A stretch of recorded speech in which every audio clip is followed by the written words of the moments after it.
Oh.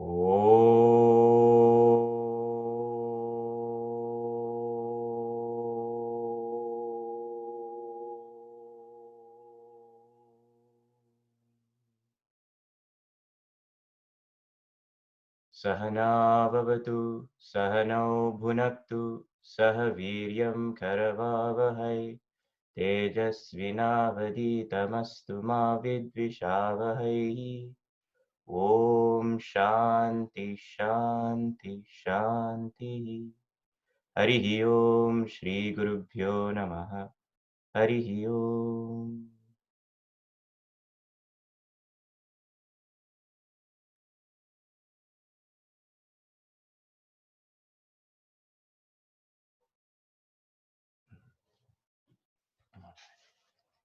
Harihi Om, everyone. Hope everyone is doing well. So, in our last workshop, we had been discussing mental health and mental illness. And in that capacity, we had 3 E's were shared by Vivekji: exercise, swasti, or physical health, wellness in this capacity. Another E was example, and the correlation was made to satsang. Not necessarily connections, but community, a place we can go to learn and connect. And ethics. And the correlation to this, Vedantically, that was made was to our Shastras, where I'm learning about my nature, not necessarily my personality. And this series of workshops, the focus is on wellness with respect to these 3 equipments along these 3 lines that were shared with us: our body, our mind, and our intellect. And really and truly, wellness is the stepping stone on our journey on this spiritual path. Whenever, let's say, you want to tame an animal, or you want to teach someone or persuade someone to do something, a job, if you will, it's always beneficial to have that animal or that person, be they one and the same, in a happy mood, right? It's when that person is in such a mood that they're easily taught. They can easily learn. It's when they're preoccupied or their mind is agitated that they're not available for learning. The receptivity is diminished.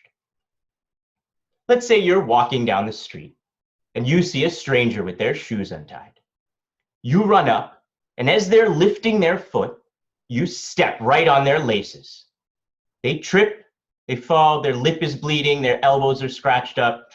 And as they look up at you in confusion and outrage, you decide this is a teachable moment, right? You decide, let me talk to them about discipline. Let me talk to them about safety, awareness, the lack thereof in this situation. You think they're going to be receptive to you in that moment? Is this the teachable moment? Most definitely not, right? Meaning, our equipments, this mind, is only available to us for remolding when it's in a cheerful and happy mood. If we look at our relationships at a macro level, more often than not, we find we have the most patience, the most understanding with acquaintances, then less so with our friends, the better friends they are, and even less so with our family. Don't we find that the most reactive that we are is with our family? We're quickest to be angered, and even more so, more deeply hurt by those people we're most familiar with. A good test of the evolution of one's personality is to move back in with your parents after you've left the nest for some time. See how that friction is. If there isn't, wonderful. If there is, there's more work to be done, isn't there? Now, even closer than our family, our loved ones, our husbands, our wives, our friends, are our personalities. And it's with these that the same patience, that same understanding, compassion, that we're able to extend to others less close to us, we'll focus on today. Directing that compassion inward at our personalities. Not only because that compassion allows us to uplift ourselves, be more effective, be more efficient, and so more successful, but also because in doing so, we begin to develop samatva, balance. This balance is expressed as cheerfulness, as happiness. And as we said earlier, it's in this state of cheerfulness, this happiness, that we're most receptive. We're most able to remold ourselves. And it's this balance that is the beginning trace of serenity, sattva. That quality that drives us along this spiritual path, allowing us to understand and realize those observations shared with us over and over again by our acharyas, by our swamijis, by our rishis from time immemorial. That all of our actions, everything we do in our lives, are motivated by nothing more than two things: the aversion of sorrow, dukkha nivritti, and the pursuit of happiness, sukha prapti. And that which we seek, that which is sought, happiness, that happiness is our nature. And it's with this vision that we focus in all of this series on wellness, to bring this mind to a balanced place, a place where it is most receptive, to come and weigh on these truths and take them from an intellectual understanding to our personal experience. So today we'll be focusing on self-compassion, and I'll pass the baton to our speaker, Kermeka Desai, who's a clinical psychology candidate, and she'll lead us through the next part of our workshop. How are you? Wonderful. Awesome. Okay. So obviously today's topic is building resiliency through self-compassion. So I thought that we would first start out by just talking about the benefits of compassion generally. So I believe on the next slide, we have the benefits of giving compassion are that it calms the body and lowers stress, and receiving it builds worth and resiliency for the person on the other end. So general benefits, I think that's the next slide, are increased motivation, efforts to learn and grow, taking responsibility for mistakes. People who are compassionate are more willing to apologize and to give forgiveness when others apologize to them. They're more resilient in coping with life stressors, which means they are less prone to depression, anxiety, stress, and avoidance. And they tend to have healthier relationships, more support, less control and aggression. And they tend to be more socially connected, have greater life satisfaction, and more happiness. So who doesn't want that? So people who are compassionate with themselves, particularly, are more willing to take appropriate risks, and they tend to succeed more as they don't beat themselves up and there isn't a huge emotional cost of failing. So sometimes this emotional cost of failure can be called guilt or shame. So I believe that's the next slide. So for guilt and shame, before we move on, I'd like to just invite everybody to think about these two words. And if you feel they're different, just go ahead and type in the chat box what you feel the difference might be.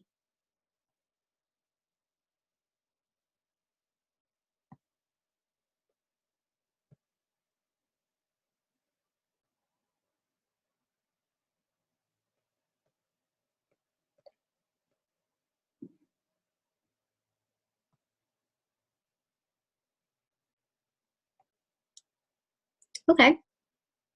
I'm seeing some good responses. Guilt is internal, shame is external. Actually, a lot of people are thinking that guilt is internal while shame is external. That's a good thought, but we can shame ourselves too, unfortunately.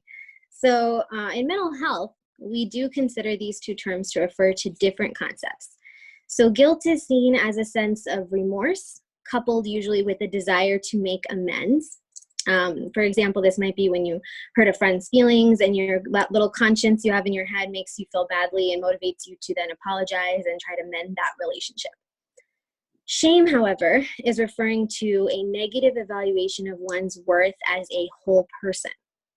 So while guilt can be a motivating emotion, shame is often a demoralizing one. It's almost like kicking you when you're down. It doesn't actually motivate you to do anything. It just makes you feel bad. The difference can be summed up as I did something bad, guilt, versus I am bad, shame. So I believe that most people feel guilt more commonly than shame. So I'm just going to focus on guilt in this presentation and ways that we can harness that emotion in a useful and productive way and prevent it from bringing us down, because it can also bring us down. So first, we want to allow guilt only as a tool to gain insight, since this is really the only positive outcome and the purpose of that emotion. So if you've done something genuinely wrong and you feel that you can learn from this and make a positive change in the future, just make a commitment to amend your behavior or make a change, and then let that guilty feeling go. Second, if this is between you and a person and you feel that you've wronged a person, simply apologize. So if you've hurt somebody, apologize genuinely from your heart and let that feeling go, knowing that you can't control whether that person will forgive you or not. So if you receive forgiveness, sometimes people forgive us and we think, oh, what I did was so bad that you shouldn't have forgiven me and I don't deserve it. Now, if you get forgiveness from somebody, accept it as a blessing, as a gift, and just kind of let it go. And always remembering that you can forgive your own self even if somebody else decides not to forgive you at that time. So the third thing is we can apply the logic test. So we've discussed before how removing emotion from our decision making can help us make more sound decisions. So most guilt is illogical. Now our brains use these things called heuristics or cognitive distortions. And these are just fancy psychology words for basically shortcuts that our brain uses in daily life to help us get through the day, because it does so much for us all throughout the day. It just needs to sometimes take some shortcuts. So one of the things that it does is called emotional reasoning, meaning that if we feel a certain way, we assume that that's the fact or it's the truth. For example, when we feel guilty, we assume, oh, I'm feeling guilty, I must have done something wrong, because why else would I feel guilty? It's not a logical thing, but guilt is not logical. So trying to be objective and seeing if the guilt is even appropriate or makes sense in that situation is a good way to get rid of useless guilt. Fourth, trying to see guilt as a symptom of fear rather than a sign of caring. So sometimes we're more willing to accept guilt and let it bring us down because we think it shows a sign of caring about something. But often guilt is actually a symptom of fear of change. So for example, we might feel afraid to pursue a passion we have in our career. So then a feeling of guilt arises related to spending less time with our family. That feeling that you think might be about caring about your family, it might actually be stemming from a fear of stepping outside your comfort zone and doing something different and maybe failing at it, because that's always a possibility.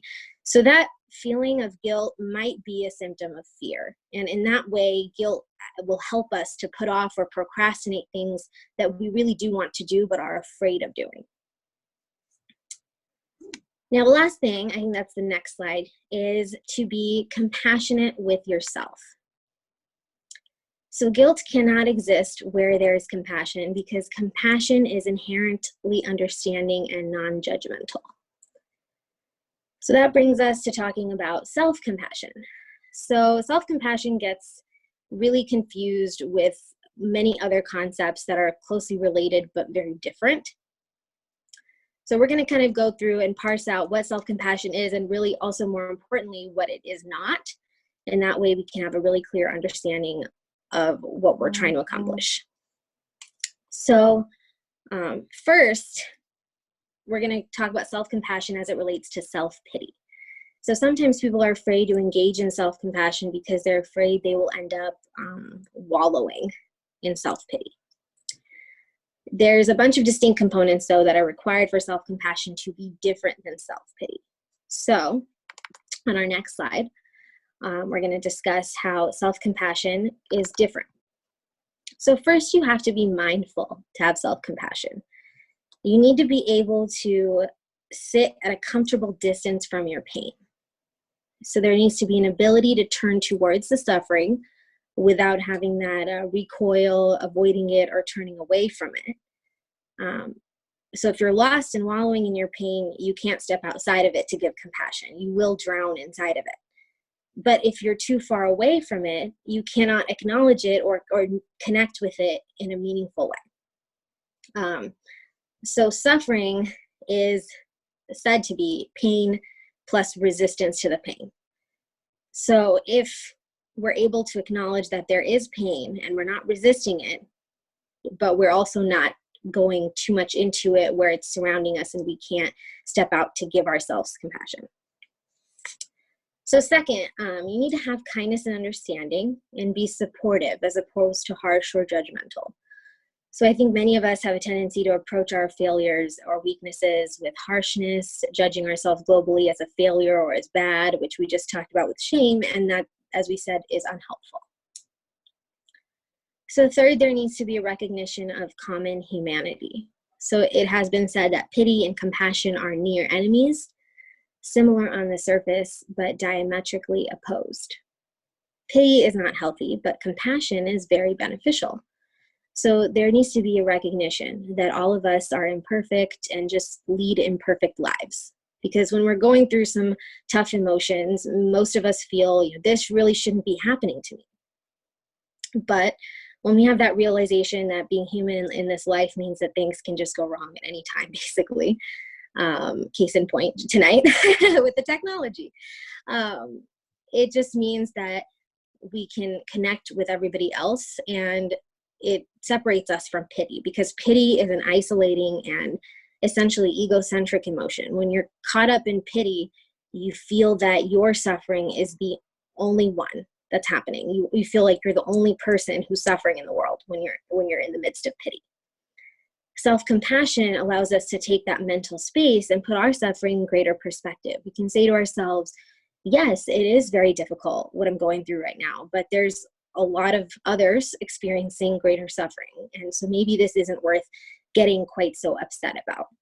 So that's a really key way where self-compassion can help you build that resiliency, is putting your suffering in perspective and allowing that compassion for it, while at the same time not letting you kind of drown and really exaggerate the suffering. So fourth, there has to be an understanding of what we call interdependence. So acknowledging that everything arises from an incredibly complex and uncontrollable web of causes and conditions. Understanding and realizing that we only have so much control helps us to forgive ourselves when we don't get it right. So another reason that some may worry about treating themselves with self-compassion is that they worry they might let themselves get away with anything. And I believe this is on the next slide here. And this is going to be the difference between self-compassion and self-indulgence. So while, like for example, after a rough day, allowing yourself to eat a quart of ice cream and just sit on a couch all night because you need to de-stress, that's really not self-compassion, it's self-indulgence. So being compassionate to yourself means you want yourself to be happy and healthy in the long term. So in some cases, giving yourself short-term pleasures like ice cream, drugs, alcohol, whatever makes you feel good in that moment might actually harm your well-being long-term. So giving yourself lasting health and happiness often does involve a certain amount of displeasure. So that's how it's a little different from self-indulgence. I think on the next slide, we're going to discuss self-compassion and how that's different from self-esteem. This is another one that is often confused. So while self-esteem refers to our sense of self-worth, perceived value, or how much we like ourselves, self-compassion is something that you deserve regardless of how you rank compared to anyone else. You feel compassion for yourself because all living beings deserve compassion and understanding, and not because of any particular set of traits or achievements. So while self-esteem often fluctuates, you graduate or you get a brand new job or a promotion, you feel like you're worth more, like you literally are worth more, they're paying you more, you're worth more. And your self-esteem tends to fluctuate through life's ups and downs. And it can wither in the face of letdowns or failures. But self-compassion is not really dependent at all upon external circumstances, and therefore is always available for you, even particularly when that self-esteem tanks a little bit, when you take a hit, at work or at school or in your personal life, and your self-esteem is very low. Self-compassion is still there for you. So research indicates that compared to self-esteem, self-compassion is associated with greater emotional resilience, more accurate self-concepts, which we'll talk about a little more of why that is later, more caring relationship behavior, and less narcissism and reactive anger. So, something you might not know is that our brains don't really inherently discriminate between emotions that we generate ourselves and the ones that we receive from others. For example, critical self-talk, which we'll discuss in a little bit, can impact us the same as if we're spending time with somebody who's always criticizing us. It's like we have somebody in our heads who's always criticizing us, and our brain doesn't really realize that that's any different if it's us or if it's someone else. So we can use this to our advantage by developing the ability to give ourselves compassion whenever we want. So since our brains simply register that we are both giving and receiving compassion, we reap the benefits of giving and the benefits of receiving when we engage in self-compassion. So like we talked about earlier, the lower stress and the calmer body that we get from giving it, and the greater self-worth and resilience that we have from receiving it, you get both of those benefits when you give yourself compassion.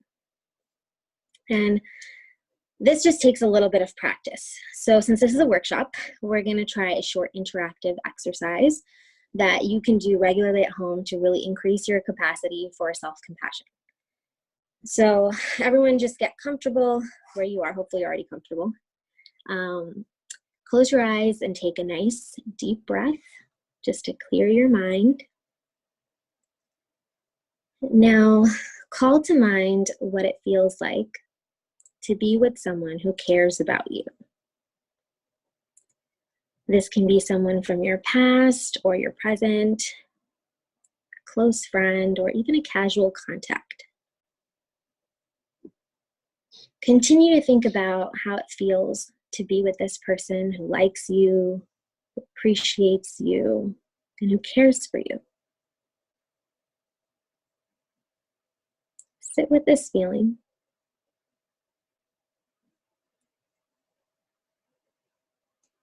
Now bring to mind someone who is easy to care about, someone who is easy to feel compassion for. This can be a pet, a friend, others who are mistreated or suffering in the world. As you bring them to mind, deliberately mobilize a feeling of compassion towards them. A sensitivity towards their suffering, empathy. Let yourself be touched and experience a sense of wishing that things could be better for them. A desire to help them if you can.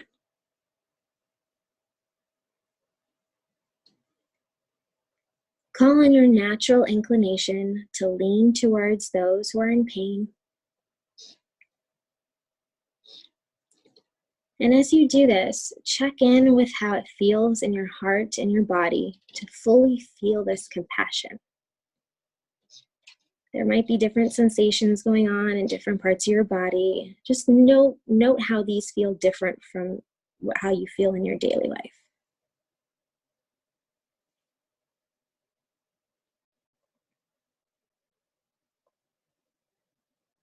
Now, once you're rested in this feeling, get a sense of your own difficulties, your unfulfilled longings, physical pain, a difficult situation that you're in, and begin to mobilize that supportive and caring attitude towards yourself. There should be a sense of the pain that's present, but mostly a warm, sweet, and loving feeling. Give yourself warm and soft thoughts, such as, may this pain pass. At this point, you may feel pain pulsing from you like waves as you begin to receive this compassion from yourself.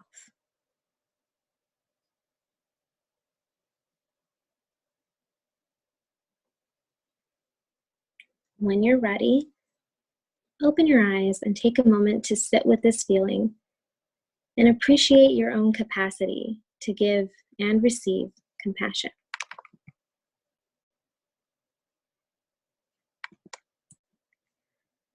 Okay, so now we're going to move on a little bit to self-criticism, which I said we would be doing.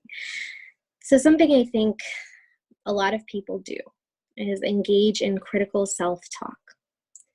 In our society, it encourages like competition. There always seems to be something that we need to improve or something we dislike or we even hate about ourselves, whether it's the way we look or a habit we dislike or any number of other personal traits.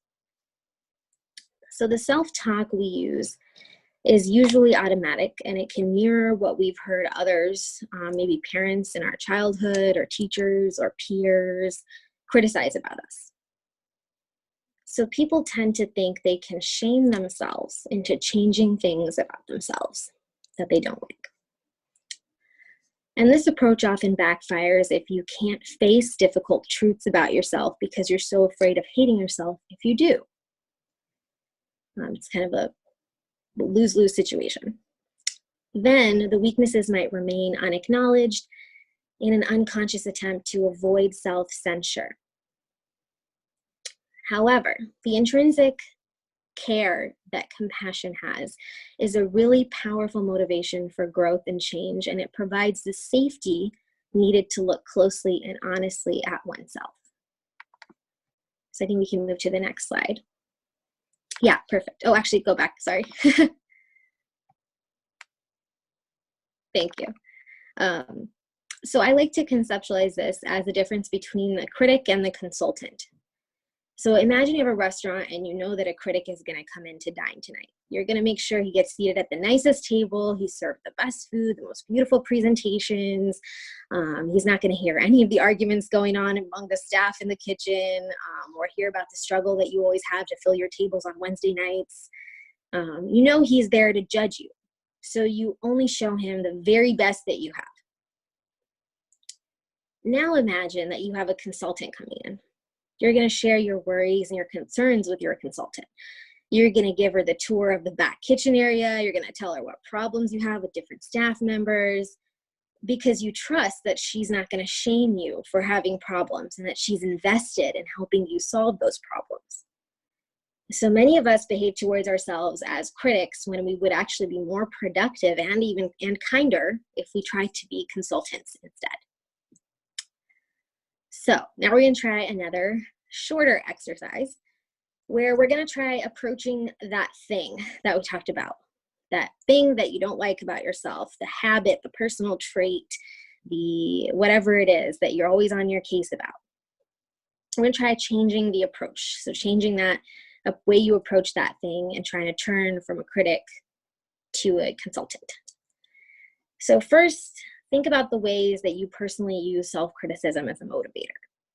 Think about the one thing that you're always on your case about, and if possible, write down or call to mind the phrases or the thoughts that you most commonly say to yourself regarding this issue. These are usually just global things like you are lazy, or I can't even think of other ones, but just mean things that you say to yourself that are unproductive and just don't make you feel good. So now, as you look at these things, if you've jotted them down or as you think about them, try to get in touch with the emotional pain that your self-criticism causes.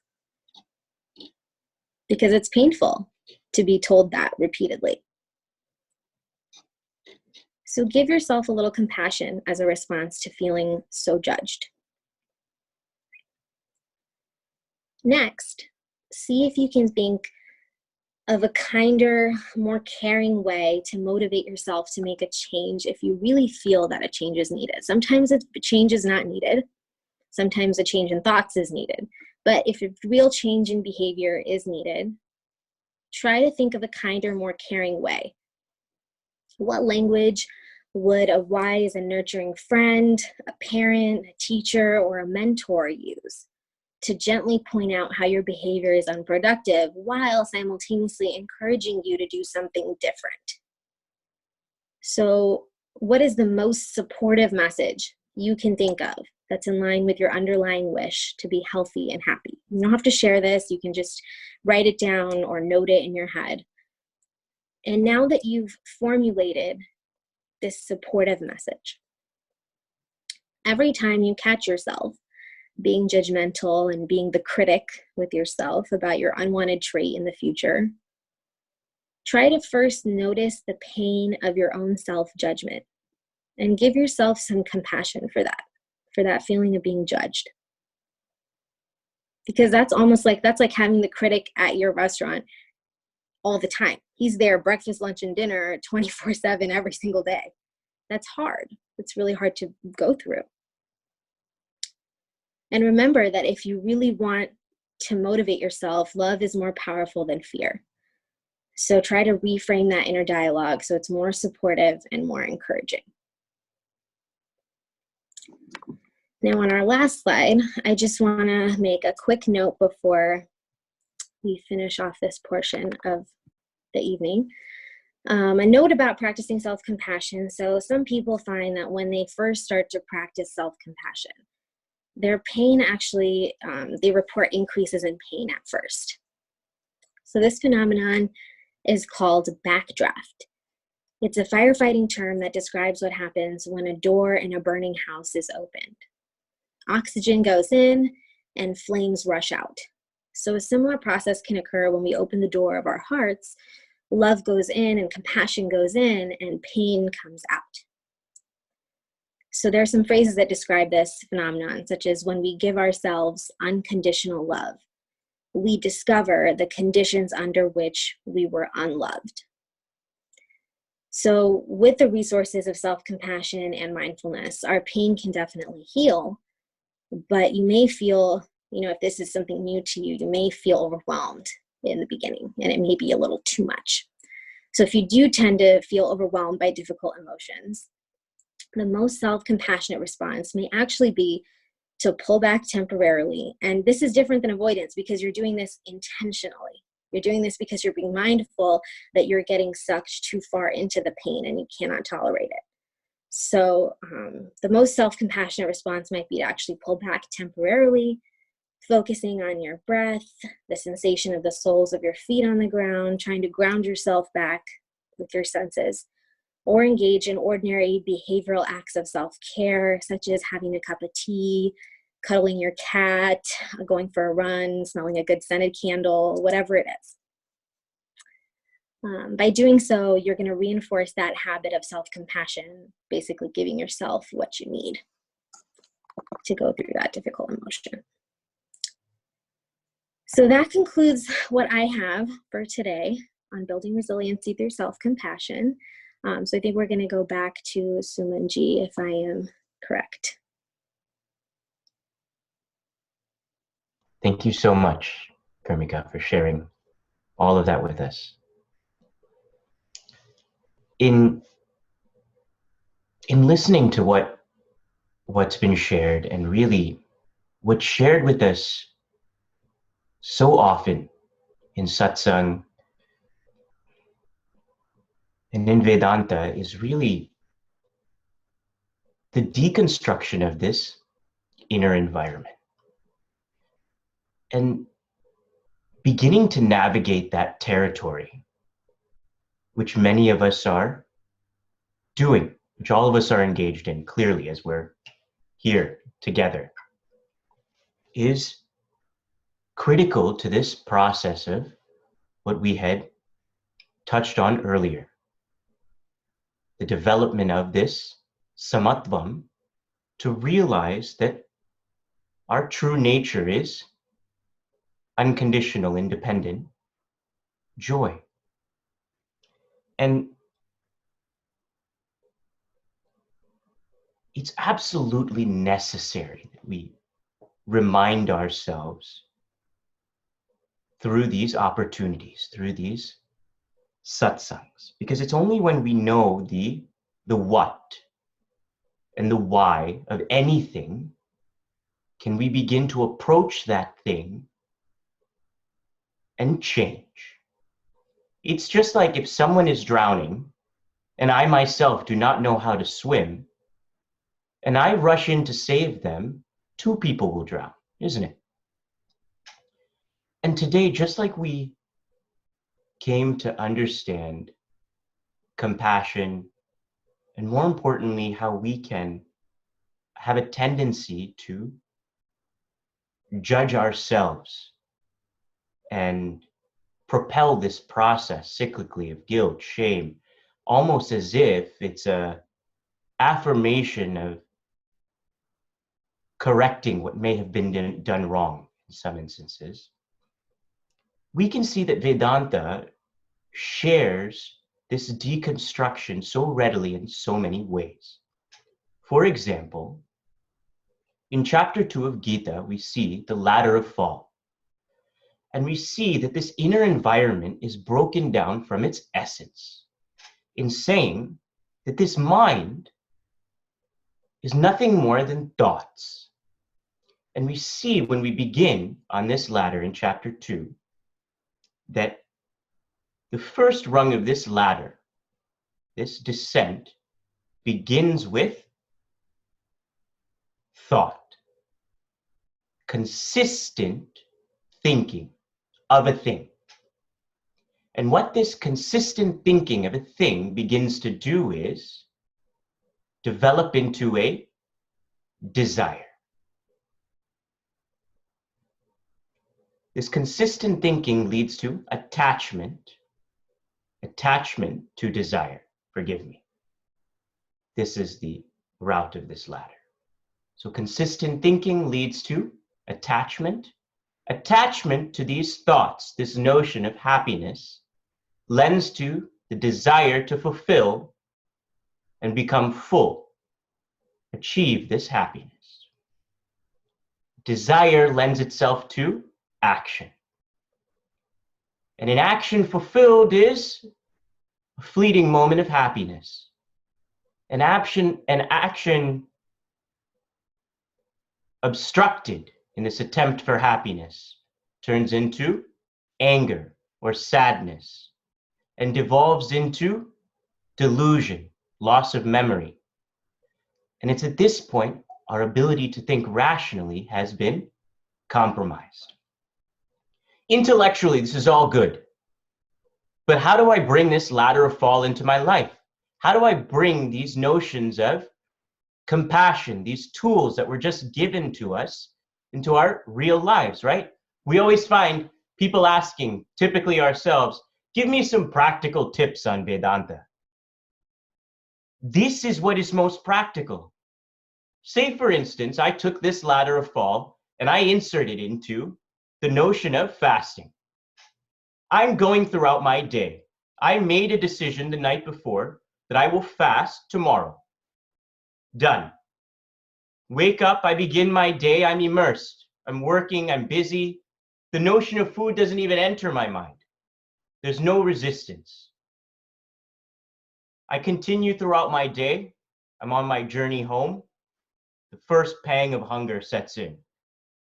I don't really question if it's hunger or maybe it's boredom. Maybe it's self-indulgence. Maybe it's a bonus for a day well worked, right? And then I say, hey, you're fasting. Let that go. I come home, I enter my kitchen. There's cookies sitting on the counter. I go to them. They're warm. I'm like, hey, you're fasting. I turn my back on them. Like, let me at least, I can drink water. I'm fasting. I open the fridge. There's a nice gallon of whole milk right there. What goes good with cookies? I'm thinking whole milk. And then I'm like, hey, you know what else goes good with cookies? Ice cream. Let me just check the freezer real quick. Now you see, it's not just that my thought began cookie, and I'm like Cookie Monster. I'm just thinking cookie, cookie, cookie, cookie, cookie. But the thought of cookie flays out into how many different thoughts related to eating itself, isn't it? It's not that there was any conscious effort in how to indulge in this cookie. It simply happens. This is the nature of the mind. And when we look at this ladder of fall, we see that I had a thought of cookie. Cookie presented itself. And then so many other thoughts followed. From these thoughts, I became attached to the notion of consuming this cookie. Then a desire evolved. And what's happening simultaneously?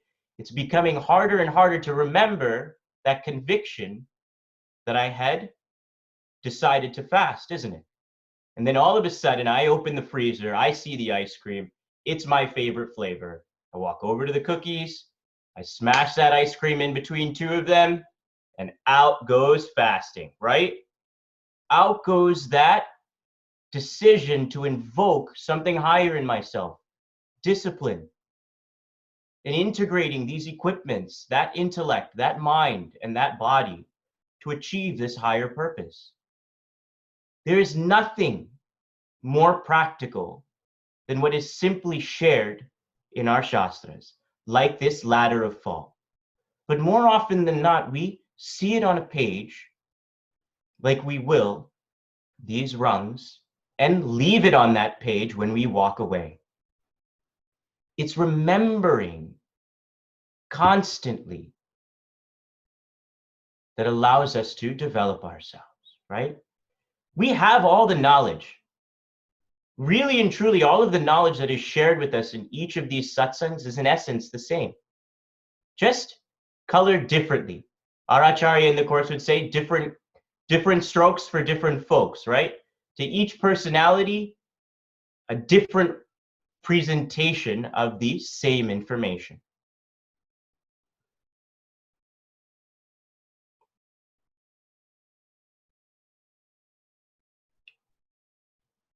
what we are required to do, what we can do.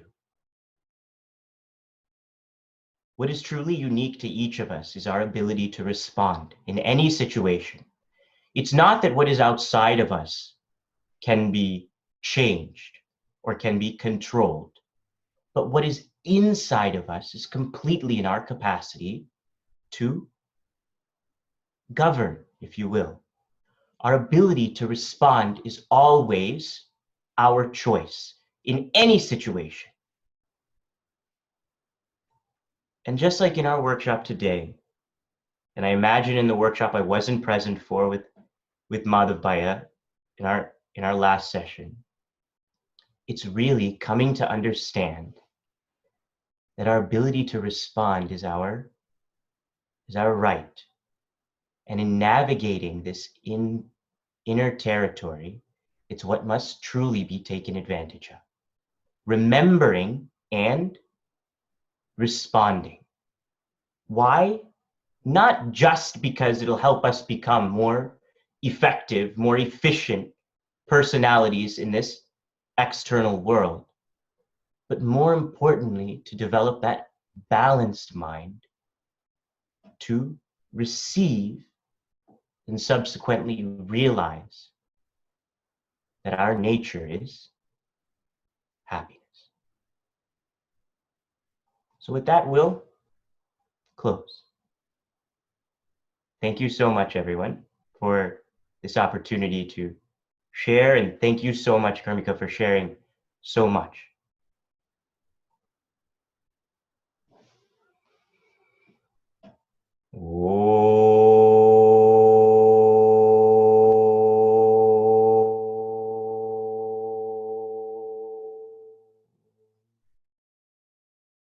Purnamada Purnamidam Purnat Purnamudakshate Purnasya Purnamadaya Purnameva Vashishyate. Om Shanti Shanti Shanti. Hari Om Shri Gurubhyo Namaha. Hari Om. Narayana. Be well.